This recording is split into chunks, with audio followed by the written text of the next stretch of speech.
जय श्री राम मित्रों। पिछले वीडियो में हम वहाँ तक कथा श्रवण कर चुके थे जहाँ पर श्री रामचंद्र जी ने शिव धनुष को तोड़ दिया था। अब हम उसके आगे की कथा को श्रवण करेंगे।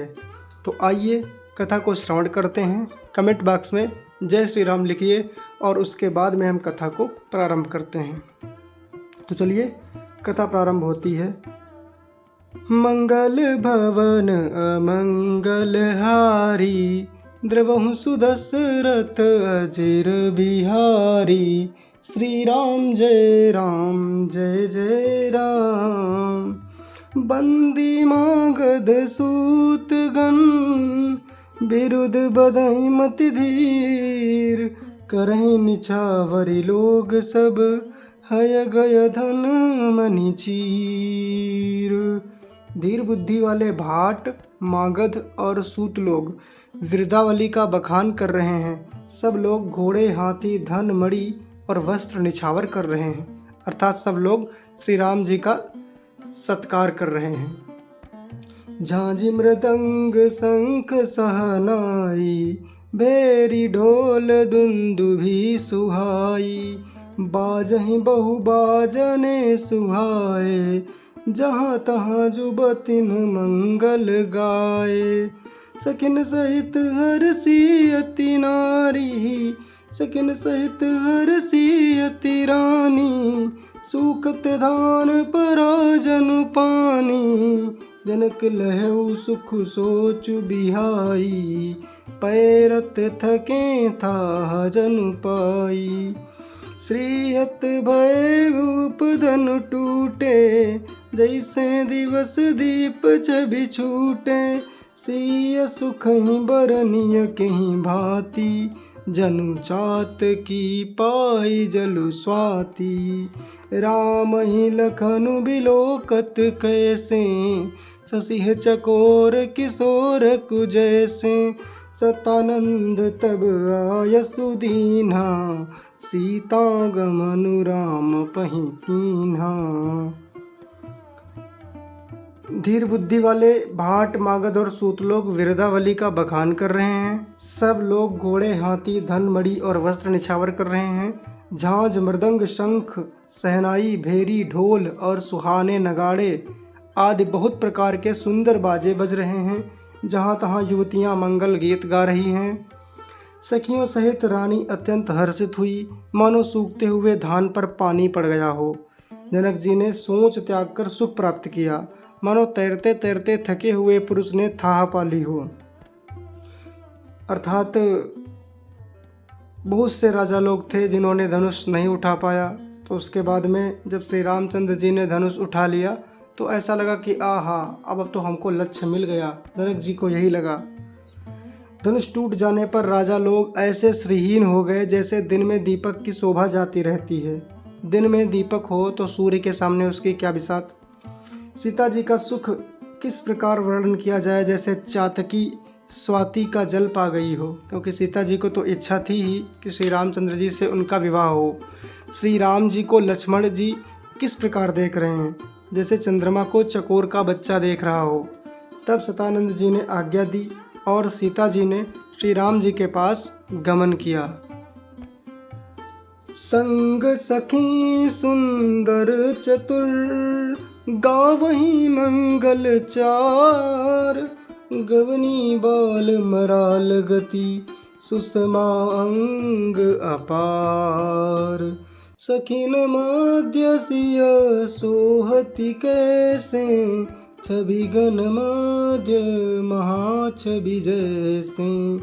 कर सरोज जय माल सुहाई, विश्व विजय शोभा जहि छाई।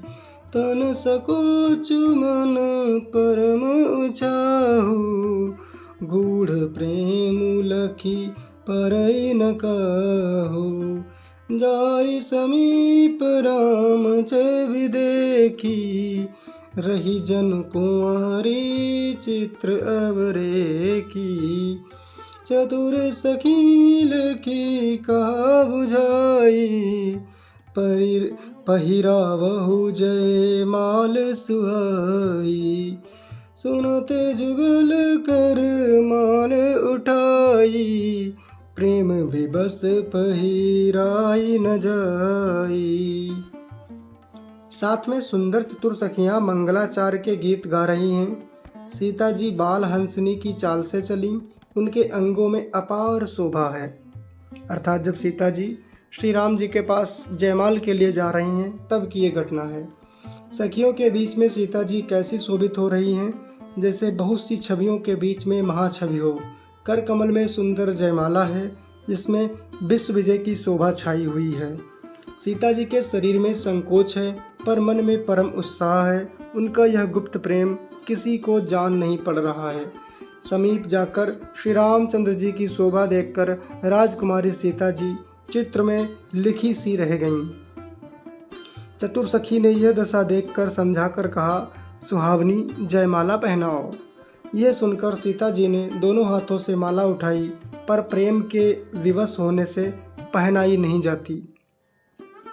सोहत जनु जुग जलज सनाला, सोहत जनु जुग जलज सनाला, ससिह सवित देह जयमाला, गावहीं छवि अब लोकी सहेली, सिया जयमाल राम उर्मेली। उस समय उनके हाथ ऐसे सुशोभित हो रहे हैं मानो डंडियों सहित 2 कमल चंद्रमा को डरते हुए जयमाला दे रहे हों। इस छवि को देखकर सखियां गाने लगीं। तब सीता जी ने श्री राम जी के गले में जयमाला पहना दी। रघुबर उर जयमाल देखी देव बरि सही सुमन, सकुचे सकल भुआल जनु बिलो की रवि कुमुदगन।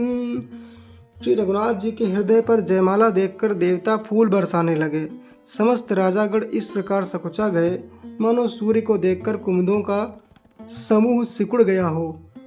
पुर अरु व्योम बाजने लागे, खल भय मलिन साधु सब राजे, सुर किन्नर नर नाग मुनीसा, जय जय जय कहि देहि अहिसा, नाचहि गावहि विबुध बधूटी, बार बार कुसुमांजलि छूटी, जहाँ तहाँ विप्र वेद धुनि करहि, बंदी बिरदावली उच्चरहि। श्री रघुनाथ जी के हृदय पर जयमाला देखकर देवता फूल बरसाने लगे। समस्त राजागण इस प्रकार सकुचा गए मानो सूर्य को देखकर कुमुदों का समूह सिकुड़ गया हो। नगर और आकाश में बाजे बजने लगे। दुष्ट लोग उदास हो गए और सज्जन लोग सब प्रसन्न हो गए। देवता, किन्नर, मनुष्य, नाग और मुनीश्वर जय जयकार करके आशीर्वाद दे रहे हैं। देवताओं की स्त्रियां नाचती गाती हैं, बार बार हाथों से पुष्प की अंजलियां छूट रही हैं। जहाँ तहाँ ब्राह्मण वेद ध्वनि कर रहे हैं और भाट लोग विरदावली बखान कर रहे हैं, अर्थात भगवान श्री रामचंद्र जी के कुल की कीर्ति का बखान कर रहे हैं।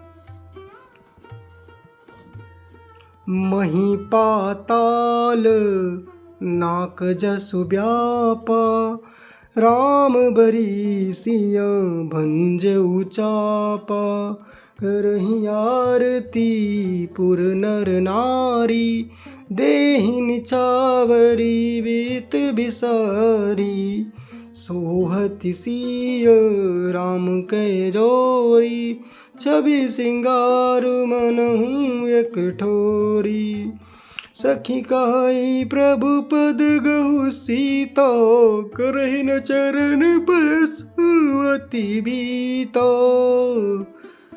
पृथ्वी, पाताल और स्वर्ग, मही, पाताल, नाक, नाक माने स्वर्ग, तीनों लोकों में यश फैल गया कि श्री रामचंद्र जी ने धनुष तोड़ दिया है और सीता जी को वरण कर लिया।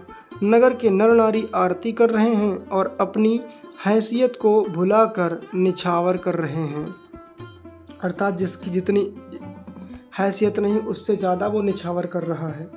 श्री सीता जी राम जी की जोड़ी ऐसी सुशोभित हो रही है मानो सुंदरता और श्रृंगार रस एकत्र हो गए हों। सखियां कह रही हैं, सीते स्वामी के चरण छुओ, किंतु सीता जी अत्यंत भयभीत हुई। क्यों? प्रभु से भय कैसा? तो कौन सा भय है, उसी का वर्णन आगे दोहे में किया गया है।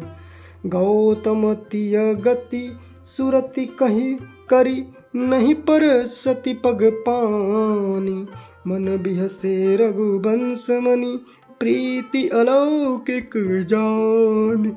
गौतम की स्त्री अहल्या की गति का स्मरण करके सीता जी श्री रामचंद्र जी के चरणों को हाथों से स्पर्श नहीं कर रही हैं। सीता जी की अलौकिक प्रीति जानकर रघुकुल मणि श्री रामचंद्र जी मन में हंस पड़े। ये सब लीला है प्रभु की और माता की लीला है और कुछ नहीं है। तो मित्रों, आगे की कथा को अगले वीडियो में श्रवण करेंगे। तब तक के लिए कमेंट बॉक्स में जय श्री राम अवश्य लिखें और इस कथा को अधिक से अधिक लोगों तक शेयर करें।